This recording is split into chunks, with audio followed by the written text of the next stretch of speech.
వాట్సాప్లో మీడియా ద్వారా వచ్చినటువంటి జగమేశ్వరపాడు గ్రామంలో ఇరు వర్గాల మధ్య ఘర్షణ, ఒక వ్యక్తి మృతి అని సోషల్ మీడియాలో హల్చల్ అయింది.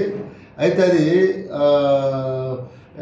ఆ గ్రామానికి వెళ్ళి పరిశీలించగా అక్కడ ఒక ఒంటేరు వెంకమ్మ అని వయసు 50 సంవత్సరాలు, ఆమె గత 5 సంవత్సరాల నుంచి బీపీ ఉంది, లో బీపీ. దానికి ఆమె ఈరోజు సాయంత్రం సుమారుగా 6:30 ఆ టైంలో కళ్ళు తిరిగి పడిపోయింది.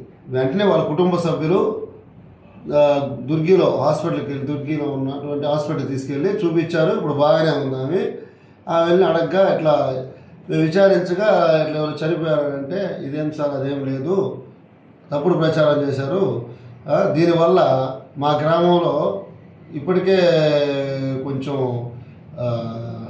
స్తబ్దతగా ఉంది, సమస్యాత్మకంగా ఉంది, దీనివల్ల కూడా గొడవలు అయ్యేటట్టు ఉంది, దీనిపైన కూడా చర్య తీసుకోవాల్సిందిగా ఆ కంప్లైంటే మాతో చెప్పడం జరిగింది. దీని మీద ఈరోజు ఎఫ్ఐఆర్ చేయడం జరుగుతుంది.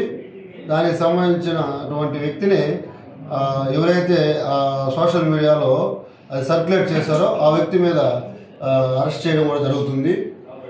ఇటువంటి తప్పుడు ప్రచారాలు ఎవరు చేసినా కూడా కఠినమైన చర్యలు తీసుకోవడం జరుగుతుంది. దీన్ని గట్టిగా ఖండించడం కూడా జరుగుతుంది.